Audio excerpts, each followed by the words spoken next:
तत्व की दिव्य कृपा हो गई। जगत गुरु से मुलाकात हो गई। राधा शक्ति ही जीवन का आधार हो गई। प्रेम की अनंत बहार हो गई। और ऐसे में माताजी सौभाग्य कुंवरी राणावत द्वारा रचित दो भाव काव्य मिल गए। मानो जीवन की दिशा बदल गई। माँ मीरा को जाना इनकी लेखनी से। मीरा चरित्र जीने का सौभाग्य सखियों संग मिला। सखा का गिरधर रंग मिला। और यहाँ नहीं रुकी कृपा। इन्हीं माँ के द्वारा लिखित पुस्तक सखियों के श्याम का सखियों संग स्वाध्याय किया। आहा क्या हुई हृदय दशा, नहीं की जा सकती बयां। और यही स्वाध्याय अब गुरु इच्छा से आप सभी से साझा किया। और इन दिव्य भावनाओं की लेखिका माँ सौभाग्य कुंवरी राणावत और उनके तात को नमन सदा सदा। अनंत आभार आपका कि आपने अपने भाव अमृत का ये प्रसाद हम सभी को पिला दिया। आपने हम सभी को सखियों के श्याम से मिला दिया। ब्रज को हृदय में जीवंत बना दिया। आपको सदा सदा आभार हम सभी का हृदय करता और प्रेम से आपके आशीर्वाद को गुरु इच्छा से ग्रहण करते हुए राधे राधे करता। आपको प्रणाम माँ सदा सदा सदा सदा सदा सदा। राधे राधे जय श्री राधे। राधे राधे जय श्री राधे। सभी को प्रणाम। परम पूज्य गुरुदेव परम वंदे माता जी के आशीर्वाद से जगत गुरु श्री कृष्ण का आवाहन, श्री राधा जी का आवाहन, और आवाहन क्या, वो तो भीतर ही भीतर है, हम सबके भीतर रच बस गए हैं। और प्रेम की लहर, करुणा की लहर, संवेदना की लहर अगर हम अनुभव करते हैं तो इसका यही अर्थ है कि वो परम सत्ता हमारे भीतर है। और उनसे प्रार्थना की पुस्तक सखियों के श्याम, इसका सुंदर स्वाध्याय हमें कराया जा रहा है। तो इसके तत्व को हम धारण करें, भक्ति के परम तत्व को हम धारण करें। हर सखी के चरित्र से कुछ सीखने के लिए है। और हर सखी का जो स्टोरी है, जो कहानी है, जो इतना सुंदर वर्णन है, वो ये बता रहा है कि परमात्मा हमसे कितना प्यार करते हैं। जब कोई भी सखी को ताप आ रहा है, ज्वर आ रहा है कृष्ण के विरह में, उनके प्रेम में, तो सबसे ज्यादा अश्रु श्याम सुंदर के ही बह रहे हैं। तो हमारे परमात्मा, हमारे प्रभु हमें बहुत स्नेह प्रेम करते हैं। हम इस बात पे विश्वास करें, श्रद्धा रखें, तो हमारा जीवन सुंदर हो जाएगा। अगला अध्याय लेते हैं। दिन दुल्हा दिन दुल्हन राधा नंद किशोर, ये हेडिंग है। दिन दुल्हा दिन दुल्हन राधा नंद किशोर। सखियों, सबके विवाह हो गए, किंतु जिनका विवाह देखने को नैन त्रसित हैं, उनका ना जाने क्यों विधाता को स्मरण ही नहीं होता। गोप कुमारियां सिर पर घड़े और हाथ में वस्त्र लिए जमुना की ओर जा रही थी। चलते चलते चित्रा ने यह बात कही तो उत्तर में इला बोली, अरे बहन, बड़े भाई के कुमार रहते छोटे भाई का विवाह कैसे हो? इसी संकोच के मारे नंद बाबा अपने लाल का विवाह नहीं करते। अहो, इला जीजी तो बहुत शास्त्र जानती है, किंतु दोनों सगे भाई तो नहीं। नंद कुमार परिवेता होने को दोष लगे। नंदा ने हंसकर कहा, सगे न सही, किंतु बाबा महासंकोची हैं। वे तब तक श्याम सुंदर का विवाह नहीं करेंगे जब तक दाऊ दादा का विवाह ना हो जाए, अथवा उन्हें उनके पिता वसुदेव जी मथुरा ना बुला ले। पहले कंस ने उनके ढेर सारे बालक मार दिए। अब दाऊ जी यहाँ से बड़े बलवान बन के जाएंगे और कंस को मारकर माता पिता को सुख देंगे। अभी तो वे कंस से छिपकर यहाँ रह रहे हैं। इला ने गंभीरता से कहा, तब तक क्या श्री किशोरी जी कुमारी ही रहेंगी? नंदन ने आश्चर्य से व्यक्त किया। और नहीं तो क्या, विद्या हंस पड़ी। सगाई तो हो चुकी, अब विलंब के बहस से सगाई तोड़े वृषभानुराय, यह संभव तो नहीं लगता। अतः जब तक श्याम कुमारे तब तक श्रीजू कुमारी, यह तो महा अनर्थ अनहोनी होगी। अहीरों की बेटी तो घुटनों के बल चलने के साथ ही ससुराल का मुख देख लेती है। सच है बहन, पर अब क्या हो, कठिनाई ही ऐसी आन पड़ी है। अच्छा जीजी, क्या ऐसा नहीं हो सकता कि बड़े जब उनको अवकाश हो तब उनका विवाह करें? हम अपने ढंग से उनका विवाह रचकर नेत्रों की प्यास बुझा लें। शमा ने इंदुलेखा जीजी से कहा, तो अनेक कंठों ने समर्थन किया हर्ष पूर्वक। विवाह का खेल कैसे खेला जा सकता है मेरी बहन? इंदुलेखा जीजी ने स्नेह से क्षमा की ठोड़ी छूकर कहा। क्यों नहीं जीजी, जब कभी ना कभी उनका विवाह निश्चित है तो फिर खेल खेल में विवाह निषेध क्यों और कैसे? क्षमा ने युक्ति प्रस्तुत की। अच्छा बहन, मैं तेरी बात बरसाने की बहनों को बताऊंगी, जीजी हंसकर बोली। बरसाने की बहनों से भी समर्थन प्राप्त हुआ और वह धन्य क्षण आया। दुख यही कि तुम ननिहाल थी कला, यह उत्सव देख ना सकी। उत्तर में कला के नैन झरझर बरस उठे। मेरा दुर्भाग्य ही मुझे यहाँ से दूर ले गया था बहन। नैन अभागे रहे, वह सौभाग्य तुम्हारी कृपा से कर्ण प्राप्त करे। सुन सखी, जब सब बहनें और श्याम सुंदर सखा भी सहमत हो गए तो हमने अक्षरा तृतीया की गोधूली बेला विवाह के लिए निश्चित की। श्री राधा कृष्ण का श्रृंगार हुआ। मीरा जी का भी विवाह अक्षय तृतीया के दिन हुआ था कान्हा जी से। गिरिराज जी तलहटी में मालती कुंज में लगन मंडप बना। गणपति पूजन के पश्चात दोनों मंडप में विराजित हुए। उस छवि का वर्णन कैसे करूं सखी? दोनों ही एक दूसरे की शोभा देखना चाहते, अतः ललचाकर दोनों के ही नैन तिरछे हो जाते, किंतु लज्जा और संकोच के मारे दृष्टि ठहर नहीं पाती। दोनों के माथे पर मोर और मोतियों की लड़ियां शोभित थी। श्री किशोरी जू का मुख क्षण क्षण में आरक्त होता। सदा के मुखर कान्हाजू उस दिन सकुचाए बैठे थे।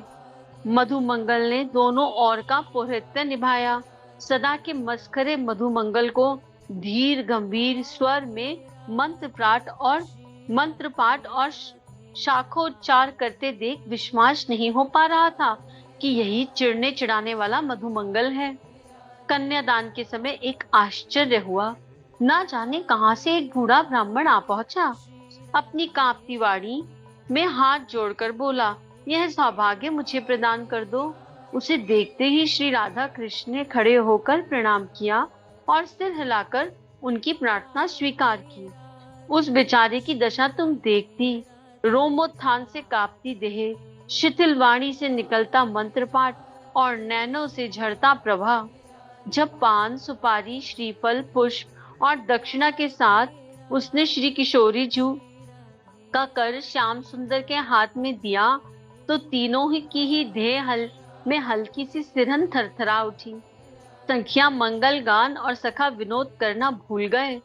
मधुमंगल की वाणी वाष्परुद्ध हो कंठ में ही गोते खाने लगी, मानो सबके सब चित्र लिखित से रह गए। भावर की शोभा कैसे कहूँ? कहते कहते क्षमा को रोमांच हुआ और वाणी तथा ध्येय एक साथ कंटकित हो विराम पा गई। क्षमा के चुप होते ही कला की आकुल व्याकुल दृष्टि ऊपर उठी। गद स्वर फूटा, भावर कैसे हुई बहन? वह उतावली सी बोली, मेरे त्रसित कणों को तृप्ति प्रदान करो बहन। कुछ क्षण पश्चात संयत होकर क्षमा बोली, बहन उस शोभा का वर्णन करने को मेरे पास तो क्या वागीश्वरी के समीप भी शब्दों का अभाव ही होगा। भावर के पश्चात हम उन्हें निकुंज वन में ले गए। उस बूढ़े ब्राह्मण का क्या हुआ? कौन था वह? कला ने पूछा। विवाह के पश्चात प्रणाम कर के दंपति ने उसे दक्षिणा की पृच्छ की। ना जाने कैसा ब्राह्मण था वह। बहुत देर तक आंसू बहाते हुए हाथ जोड़कर ना जाने क्या क्या कहता रहा। एक भी शब्द हमारी समझ में नहीं आया। संभवतः वह कोई अनुपम वरदान देना चाहता था, क्योंकि अंत में जब प्रणाम के लिए भूमि अष्ट हुआ तो श्याम सुंदर ने उसे हाथों से उठाकर तथास्तु कहा। निकुंज भवन में दोनों को सिंहासन पर विराजमान करके दो सखियां चवल डुला रही थी। ललिता जी ने चरण धोकर हाथों का प्रक्षालन कराया, आचमन कराया। वर वधू किसी कारण इधर उधर देखते तो लगता मानो नयन श्रवण से कोई गुप्त बात करने त्वरा पूर्वक उनके समीप लौट आए। आचमन से अंतस षट रस भोजन का थाल सम्मुख धरा। विशाखा जी श्याम सुंदर को और ललिता जी किशोरी जू को मनुहार देना सिखा रही थी। प्रथम श्याम सुंदर ने मिठाई का छोटा सा ग्रास श्री किशोरी जी के मुख में दिया। मानो कोई नाग अपनी विष ज्वाला न्यून करने हेतु चंद्रमा से अमृत याचना करते हुए अर्घ्य अर्पित कर रहा हो। क्या ही सुंदर कल्पना। मानो कोई नाग अपनी विष ज्वाला न्यून करने हेतु चंद्रमा से अमृत याचना करते हुए अर्घ्य अर्पित कर रहा हो। इस प्रकार श्री किशोरी जी ने भी मिठाई का एक छोटा सा ग्रास श्याम सुंदर के मुख में दिया। ऐसा लगा मानो नाल सहित कमल ने ऊपर उठकर उषा कालीन सूर्य की अभ्यर्थना की हो। कला के अध खुले नैन मुक्त वर्षाकर्षण कर रहे थे। खुले कांपते अधर पुटों से ध्वल दंत पंक्ति की हल्की सी झलक मिल जाती। प्रत्येक रोम उत्थित हो मानो अपनी स्वामिनी की अंतर कथा सुनने देखने को आतुर हो उठा। क्षमा समझ गई कला श्री राधा कृष्ण की ब्याही लीला देखने में निमग्न है। सुन कला, ध्यान फिर कर लेना, अभी श्रवण सार्थक कर ले। बहन क्षमा ने उसके कंधे को हिलाया।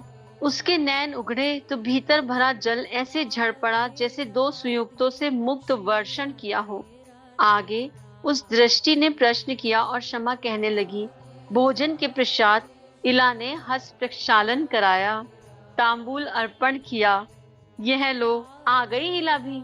अब तुम्ही आगे की बात सुनाओ बहन। क्या कहूँ बहन, सबकी सेवा निश्चित हो गई, पर सखियों ने कृपा करके मुझे अवसर दिया। अपनी दशा क्या कहूँ।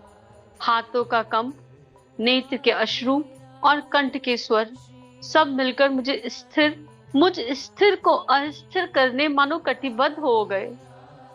किंतु सेवा का सौभाग्य भी तो कोई छोटा न था। श्याम सुंदर ने अपने हाथों से तांबूल श्रीजू के मुख में रख दिया और उन्होंने श्याम सुंदर के मुख में, क्या कहूँ सखी, लाज से बाहर से श्रीजू की पलकें उठ नहीं पा रही थी, पर मन निरंतर दर्शन को आतुर था। वे कोमल अनियारे झुके झुके नैन कंच बार बार तिरछे होकर मुड़ जाते। श्याम जू की जीवा भी आज सकुचाई सी थी। चंद्रावली जीजी और ललिता जीजी ने दोनों से कहा, नेक समीप है कि बिराजो श्यामजू, नहीं तो सदा आतुरो रहोगे बीच में। सुनकर सब सखियां हंस पड़ी। श्याम सुंदर कुछ कहने हुए पर कसमसाकर चुप हो गए। क्या बात है, आज बोल नहीं फूट पड़ रहा मुख से। जसुदाजू ने बोलना नहीं सिखाया क्या? बोलना तो आता है सखी, पर तुम मुझे गवार कहोगी, इसी वजह से चुप हो रहा। अच्छा श्यामजू, क्या कहना चाहते थे भला? जाने दो सखी, कुछ नहीं। तुम्हारी बकर बकर सुनकर मौन हो जाना ही शुभ है। श्याम सुंदर की बात सुनकर सब हंस पड़ी। इसके पश्चात आरती हुई। ढोल मृदंग वीणा पखवाज के साथ सखियों के स्वर गूंज उठे। ऐसा मान लो कि इस दिव्य विवाह में हम सब हैं कहीं ना कहीं। अगर हम यहाँ बैठे हैं और इसे सुन रहे हैं, तो इस दिव्य विवाह में जो खेल खेल में ही हो गया और जिसमें से हम ब्रह्मा जी ने मंत्र पढ़ दिए, उसमें हम कहीं ना कहीं कोई तो सहभागिता कर ही रहे हैं। चाहे देखने का ही अवसर मात्र मिलाओ तो भी वो कम है क्या। आरती बुरली मनोहर मोहन की, प्राण प्रिया संग सोहन की। उस समय की शोभा कैसे कहूँ, देखते ही बनती थी। शंख जल के छींटे पड़े तो चेत हुआ, तथा इसके पश्चात गाना बजाना और नृत्य। इंदुलेखा जीजी के नृत्य के पश्चात चंद्रावली जीजी ने कहा, मोहन अब तुम दोनों के नाचने की बारी है। युगल जोड़े ने तिरछे नैनों से एक दूसरे की ओर देखा। श्री किशोरी जू ने लजाकर पलके झुका ली, पर श्याम सुंदर हंसकर बोले, मैं क्या छोरी हूँ सखी, यह सब काम तो तुम्ही को शोभा देता है, मुझे नाचना गाना नहीं आता। आहा, भली कही, चंद्रावली जीजी बोली, हमने तो कभी देखा सुना ही नहीं ना। अरे तुम तो हम सबसे भी सुंदर नृत्य गायन करते हो, तुम्हारी ये बातें यहाँ नहीं चलेंगी। कहकर उन्होंने उनके हाथ पकड़कर सिंहासन से उतार लिया। इसी प्रकार ललिता जीजी ने श्रीजी को सहारा दिया। बीच में श्यामा राधा श्याम को अवस्थित करके हम सब चंद्राकार में स्थित हुई। बैकुंठ हूँ ते प्यारो मेरो यह वृंदावन धाम। श्याम सुंदर के आलोप लेते ही वाद मुखर उठे। अन्य सब हाथों से ताल देने लगी। दोनों की सम्मिलित स्वर माधुरी और नृत्य देखकर हमारे नेत्र धन्य हुए। हम कृत्य कृत्य हुई। सखी, अनेक बार हमने अलग अलग इनका नृत्य गान सुना है, किंतु यह माधुर्य, नेत्र चालन, हस मुद्राएं, निर्दोष पद चालन और अंग विलास, स्वर ताल और भाव वेशित यह युगल, आहा, इसका दिव्य वर्णन। आज के स्वाध्याय को यहीं पे रोकते हैं। ये चैप्टर समाप्त हुआ, अगला अगले दिन लेंगे और इस दिव्य रस का आनंद लें। ये एक ध्यान है, इसको करिए सभी और सोचिए कि हम वहीं थे उस दिव्य पल में और उसका आनंद उठाइए। और बाकी तो गुरु तत्व की उपस्थिति में जैसा श्री राधे चाहे, जैसा जगत गुरु श्री कृष्ण सोचेंगे, वो हमारे जीवन में अपने आप घटित होने लगेगा। हमारे YouTube चैनल को सब्सक्राइब कीजिए और बेल आइकन पर क्लिक कीजिए ताकि आने वाली सभी वीडियो की नोटिफिकेशन आपको मिलती रहे।